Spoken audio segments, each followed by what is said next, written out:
मेरे YouTube channel में आप सभी को बहुत बहुत स्वागत एवं सुप्रभात। तो चलिए आज भी मैं आपके लिए क्लास 10th का क्षितिज का पार्ट 6 से कविता लेकर ही आ रही हूँ।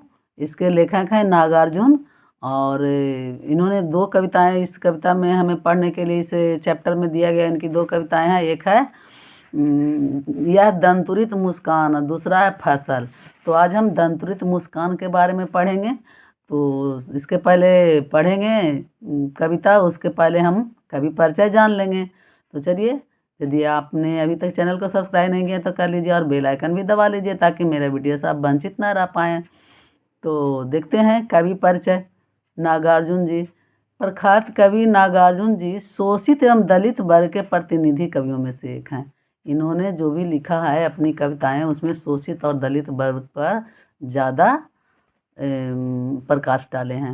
इनका जन्म 1911 ईस्वी में बिहार के दरभंगा जिले के सतलखा गांव में हुआ था। इनका बचपन का नाम बैद्यनाथ मिश्र था। बाद में ये बौद्ध धर्म से प्रभावित होकर अपना नाम नागार्जुन रख लिए थे।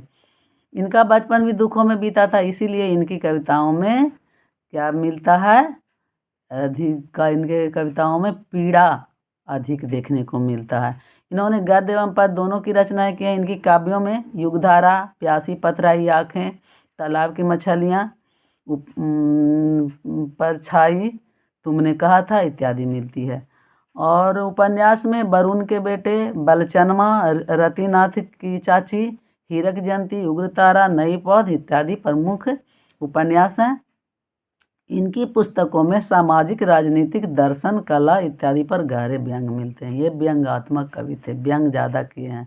अपनी कविताओं में उन्होंने किसान मजदूर की दयनीय अवस्थाओं की भी चित्रण की है तथा राष्ट्रीय भावना का भी मार्मिक चित्रण की है। नागार्जुन की भाषा शैली सरल, सहज, आम बोलचाल की शब्दों से युक्त है। इनकी मृत्यु 1998 ईस्वी में हो गई थी। तो प्रस्तुत पाठ में आज हमें पढ़ना है कौन सी कविता, यह दंतुरित मुस्कान। तो इस कविता में कवि ने छोटे बच्चे की मनोहारी मुस्कान का देखकर, मनोहारी जो बच्चे का मनोहारी मुस्कान होता है उसके देखकर मन में उठने वाली भावनाओं को चित्रित किया है कि किस प्रकार से छोटे बच्चे को मुस्कुराते हंसते हम लोग देखते हैं तो हमारे मन में किस प्रकार की भावनाएं जागृत होती है। तो चलिए देखते हैं। दंतुरित मुस्कान कहने का, दंतुरित किसे कहते हैं, जिस बच्चे के मुंह में छोटे छोटे भी दांत निकल आए हैं उसे ही दंतुरित बोला जाता है। और दांत जो निकल आए हैं वैसे बच्चे का मुस्कान कैसा लगता है। तो चलिए देखते हैं इसमें। तुम्हारी यह दंतुरित मुस्कान मृतक में भी डाल देगी जान, धूल धूसर तुम्हारे ये गात छोड़कर तालाब मेरी झोपड़ियों में खिल रहे जलजात। क्या कह रहे हैं कवि कि तुम्हारी यह दंतुरित मुस्कान, तुम्हारे जो मुंह में छोटे छोटे भी दांत निकले हैं, दांत युक्त जो मुस्कान है, उसे देखकर तो जो मरे हुए शरीर है, मृतक का भी शरीर है, उसमें भी जान आ जाता है। मृतक में तो जान आ नहीं सकता, लेकिन कवि का कहने का मतलब है कि कितना भी आदमी उदास होगा, दुखी होगा, लेकिन छोटे बच्चे को मुस्कान देकर खुश ही हो जाता है। धूल धूसर तुम्हारे ये गात छोड़कर तालाब मेरी झोपड़ी में खिल रहे जलजात, जलजात कमल को कहते हैं। तो कह रहे हैं कि तुम्हारी ये धूल धूसरित, तुम्हारे शरीर में धूल मिट्टी लगा हुआ है, यह शरीर देखकर तो ऐसा लग रहा है जैसे तालाब में छोड़कर कमल हमारे झोपड़ी में खिल आई है। परस पाकर तुम्हारा ही प्राण पिघल कर जल बन गया होगा कठिन पाषाण। परस पाकर, परस मीन्स स्पर्श पाकर, तुम्हारा ही प्राण, तुम्हारे शरीर का स्पर्श पाकर पिघल कर जल बन गया होगा कठिन पाषाण। कठिन से कठिन पाषाण में पत्थर भी जैसे तुम्हारा स्पर्श पाकर क्या हो गया, पिघल कर जल बन गया। मतलब इतना मधुर होता है छोटे बच्चों का मुस्कान कि कठोर से परेशान हृदय व्यक्ति भी मुस्कुरा देते हैं। छू गया तुमसे कि झरने लगे पेड़, पड़े से फालिका के फूल, बांस था कि बबूल। क्या कह रहे हैं कि बांस का पेड़ था या बबूल का पेड़ था हमें पता नहीं, लेकिन तुम्हारे छूने मात्र से, स्पर्श मात्र से जैसे लग रहा है उर्वास या बबूल का जो भी पेड़ था उससे शेफालिका का फूल झरने लगा है। तो शेफालिका का फूल खूब सुंदर सुंदर होते हैं, लाल लाल। तो कह रहे हैं कि तुम्हारे स्पर्श मात्र से जैसे लग रहा है कि बांस का पेड़ था कि बबूल का पेड़ था, लेकिन कुछ भी रहे, शेफालिका का फूल झरने लगा तुम्हारे स्पर्श मात्र से। मतलब बहुत ज़्यादा खुश हो गए हैं। तुम मुझे पाए नहीं पहचान, देखते ही रहोगे अनिमेष।